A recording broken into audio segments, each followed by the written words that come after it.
Bonjour, Jean-Philippe Dion, je suis le fier porte-parole de CAP Santé Mentale depuis plusieurs années déjà. Je suis vraiment très heureux d'être ici aujourd'hui, puis je tiens à dire aussi que je suis vraiment fier d'être porte-parole de CAP Santé Mentale. On en parlait tantôt, j'en entends parler beaucoup du rôle de CAP Santé Mentale pour les proches en santé mentale. Je suis un proche en santé mentale. Ma mère est hospitalisée en ce moment, je le vis plus que jamais ce que c'est que d'être un proche. Donc, ce rôle-là est extrêmement important. Puis, je salue ce que René, ce que Manon, ce que toute l'équipe fait en ce moment parce que c'est important de continuer à marteler que le proche est important dans le processus de rétablissement. C'est un rôle essentiel. Je le disais tantôt, j'ai entendu la plus belle phrase que j'ai jamais entendue de la part d'un psychiatre cette semaine quand j'ai raccroché après avec la psychiatre à ma mère, puis elle m'a dit hey, « merci de vous impliquer ». Cette phrase-là a résonné, puis j'aimerais ça que cette phrase-là résonne dans l'oreille de tous les proches à travers le Québec. C'est vraiment important de se sentir utile. C'est comme ça aussi qu'on diminue notre anxiété, nos inquiétudes comme proches. Donc, de notre anxiété, ça vous est sûrement peut-être déjà arrivé un soir parce qu'un proche a un problème de santé, que ce soit physique ou mental, puis de vous dire, ben, moi aussi, je suis capable de trouver la source, la raison, comment régler ce problème-là. Puis là, on est tous allés sur Internet pour pitonner sur Wikipédia, sur des encyclopédies. Puis là, imaginez que notre proche a tel problème, ou même nous, on a tel problème. Mais en santé mentale, c'est encore plus inquiétant quand on se met à faire ces recherches-là. Puis je vous le dis tout de suite, vous pouvez arrêter dès maintenant parce qu'il y a un nouvel outil qui vient justement répondre à tout ce qu'on a comme questionnement. C'est vraiment très bien fait. J'en ai vu dans ma vie, dans plein de sujets, des outils qu'on lançait, qu'on disait révolutionnaires, innovants, mais celui-là l'est vraiment. Je l'ai essayé cet été dans une version test. Je l'ai réessayé aussi dans les derniers jours dans sa version finale. Vous allez voir, c'est hyper simple. En arrivant, on vous demande de remplir quelques questions pour vraiment cibler qui vous êtes. Puis après ça, on vous donne vraiment de façon très exacte des ressources, des idées, des textes à lire qui vous aident. J'en ai transféré, moi, ce matin, à quelques membres de ma famille, tellement je trouvais ça pertinent. Eh bien, c'est pas moi qui vais vous donner tous les détails de cet outil-là, mais c'est Émilie, en fait, qui vient. Émilie Lenoble, chargée de projet à CAP Santé Mentale. Donc, Émilie, à toi la parole.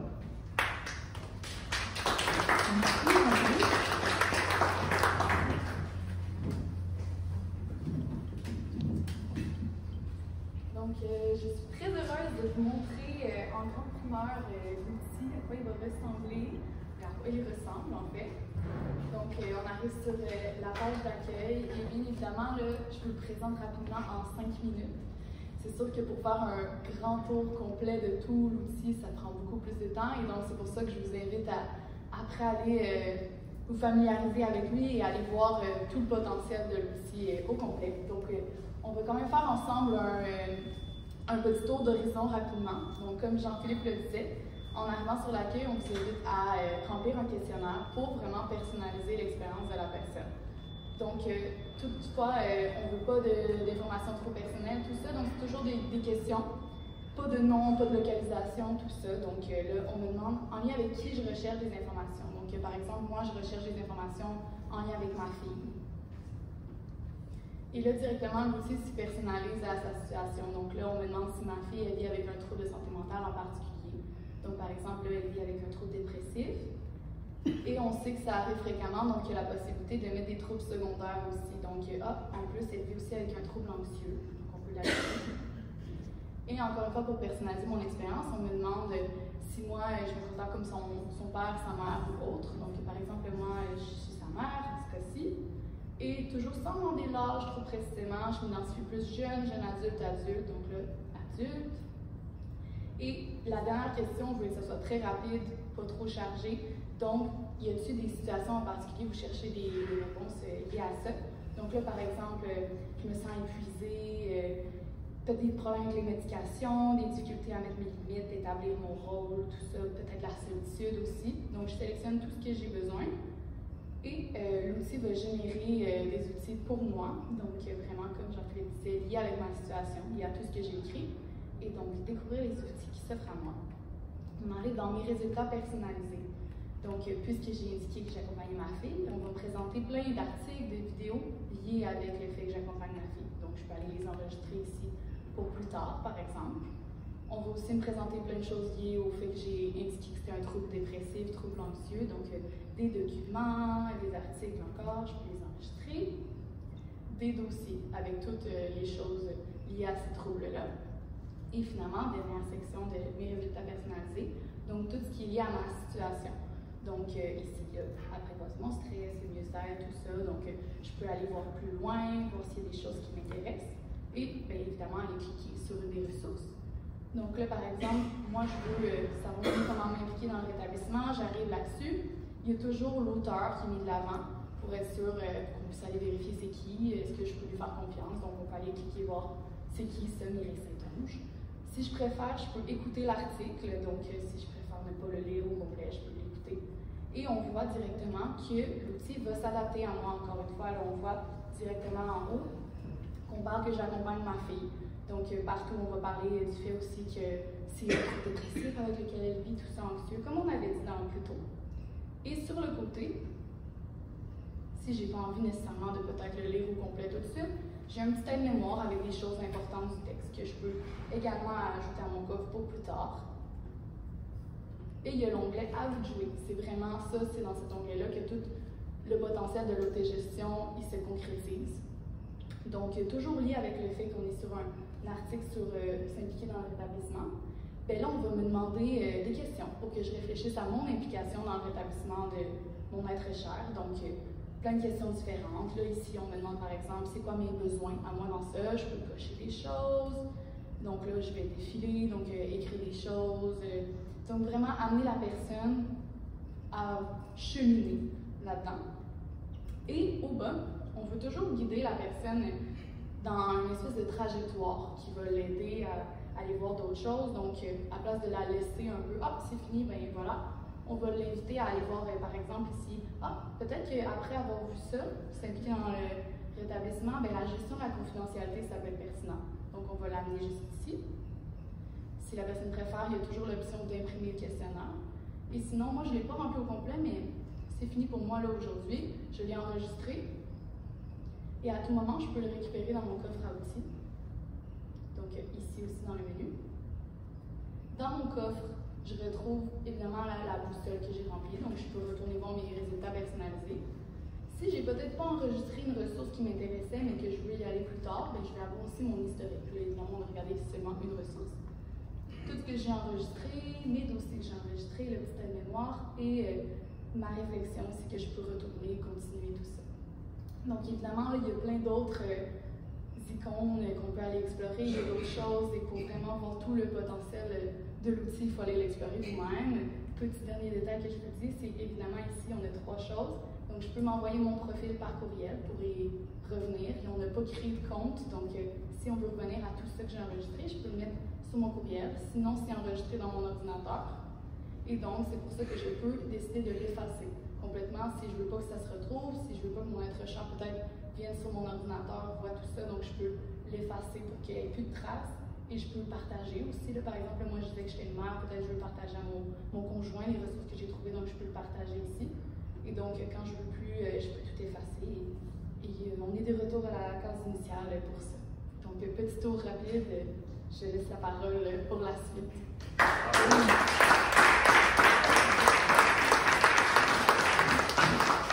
J'ai jamais eu une explication aussi claire d'un site web de toute ma vie. Émilie, tu es extraordinaire. Si tu veux travailler dans les médias, tu m'appelles. C'est vraiment incroyable. Mais c'est formidable cet outil-là. Pour vrai, j'ai hâte que vous puissiez aller l'essayer pour découvrir tout ce qu'on peut y retrouver.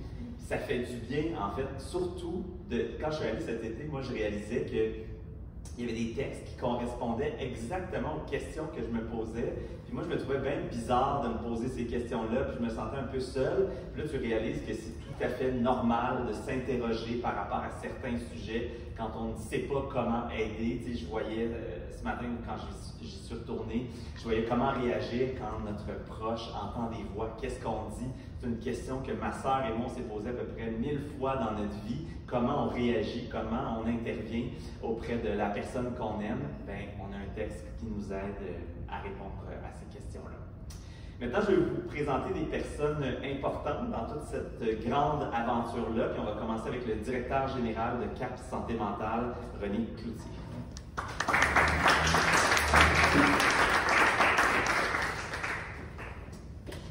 C'est important que ça dans tout ça. Oui.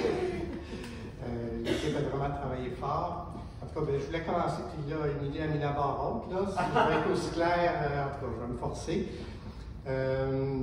D'abord, je veux souhaiter le bienvenu et merci là, de votre présence, de souligner entre autres la présence de partenaires extrêmement importants parce que ce que j'ai réalisé en arrivant à CAP Santé Mentale, c'est que pas si facile d'avoir du financement en santé mentale, notamment pour les proches, puis pour des projets à niveau national, tu sais, c'est pas un service qui semble direct à la clientèle, mais vous voyez l'impact que ça va avoir.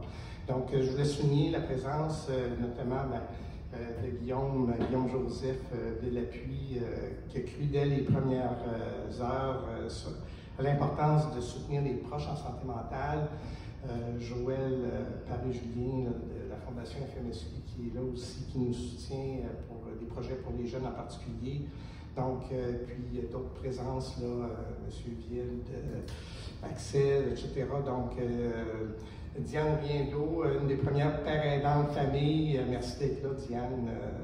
Donc, je ne peux pas tout vous nommer, mais merci de votre présence. Petit mot pour ceux qui ne connaissent pas CAP Santé Mentale, c'est le regroupement de 52 associations qui sont absolument dans toutes les régions du Québec maintenant. Donc, il y a des services proches disponibles dans toutes les régions. Ces associations-là offrent des services gratuits de soutien psychosocial à plus de 20 000 personnes par année. Donc, c'est quand même de plus en plus reconnu l'importance de soutenir les proches. Alors, pourquoi l'outil? Bien, je pense que les présentations de Jean-Philippe et Émilie, je pense qu'on met déjà pas mal la table, mais juste pour être sûr qu'on n'oublie rien, le constat qu'on fait quand on offre des services, puis surtout depuis la pandémie, c'est qu'il y a une partie de la clientèle qu'on rejoint plus difficilement. Notamment les jeunes qui vont utiliser beaucoup plus les outils numériques, puis pas juste les jeunes, mais les personnes qui sont dans des régions un peu plus loin des points de service, pour des questions d'horaire aussi, qui ne sont pas disponibles la semaine. Bon. Donc, ça va nous permettre de rejoindre une partie de la clientèle qu'on ne rejoignait pas jusqu'à maintenant. Juste un rappel, pourquoi c'est important de soutenir les proches? Bien, on oublie des fois que c'est le principal filet social pour les personnes qui vivent avec un trouble de santé mentale.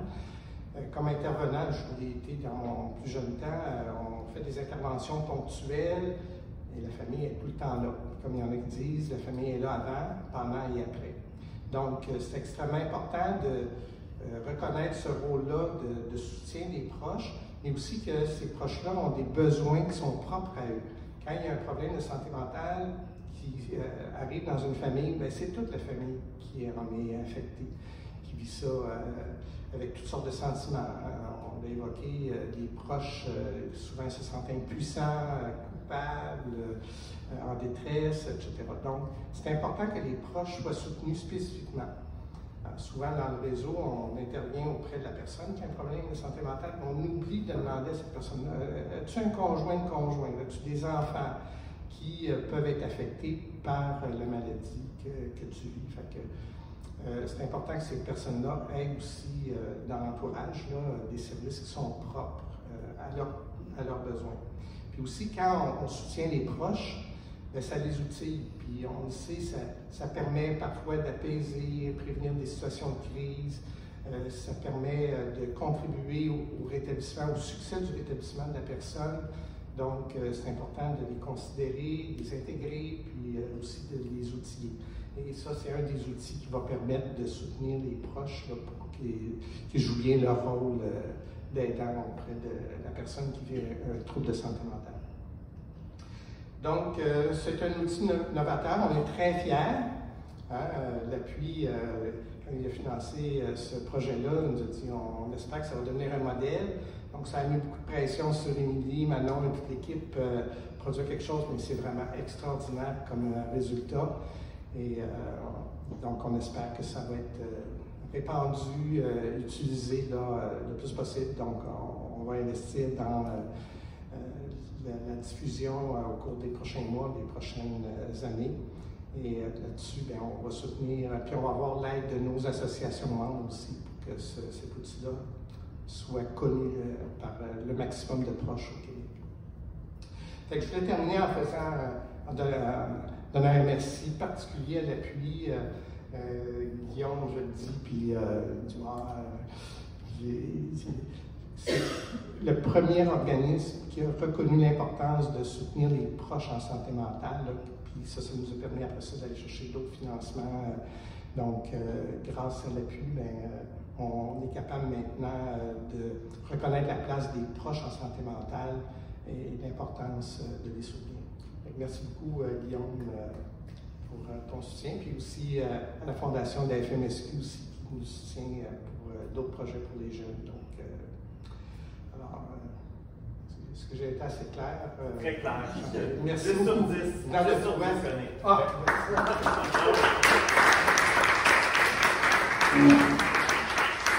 Il y a beaucoup de pression maintenant sur Guillaume Joseph pour voir si, en termes de clarté, on va être aussi clair en tant que bailleur de fonds et partenaire de ce projet-là. Guillaume.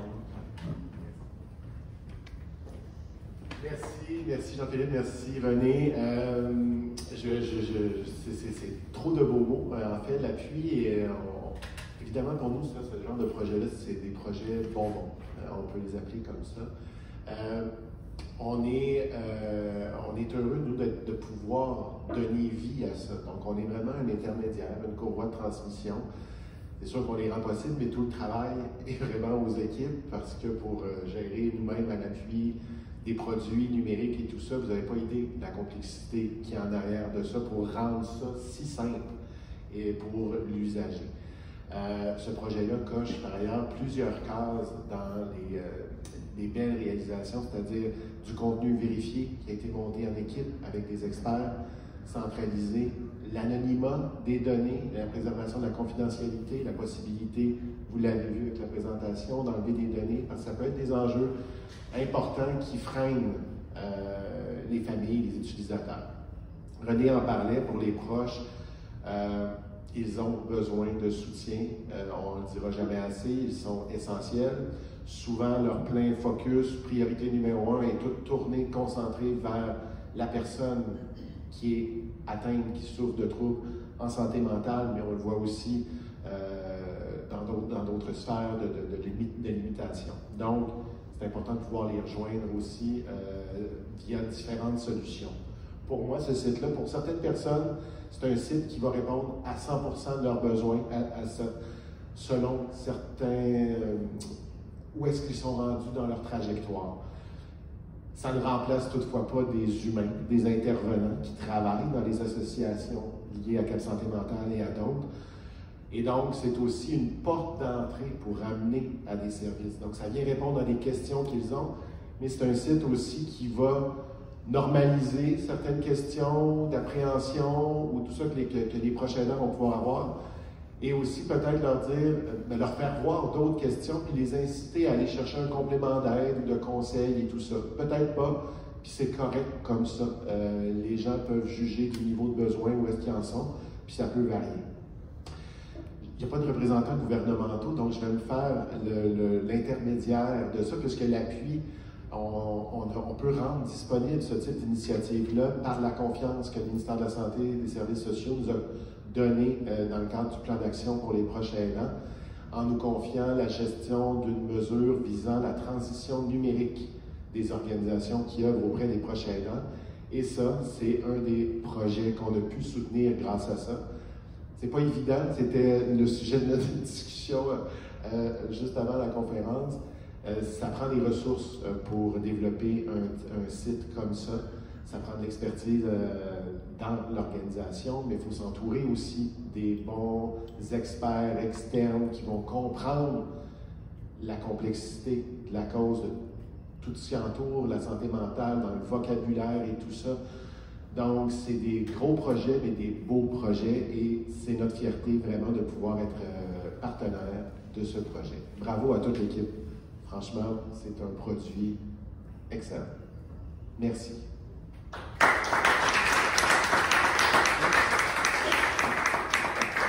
Merci beaucoup, Guillaume. Vraiment, on est chanceux de pouvoir compter sur vous et votre équipe. Manon, qui est ma boss à titre de porte-parole, m'a demandé de sortir les muffins à 10h25. On est un peu en retard sur la sortie des muffins. Et je veux dire merci à Manon, parce qu'évidemment, ton rôle, c'est pas de sortir les muffins. Ton rôle a été très, très important. Merci beaucoup, puis félicitations pour tout ce beau travail. Bravo. Bravo à Émilie, bravo à Fernand aussi. Merci.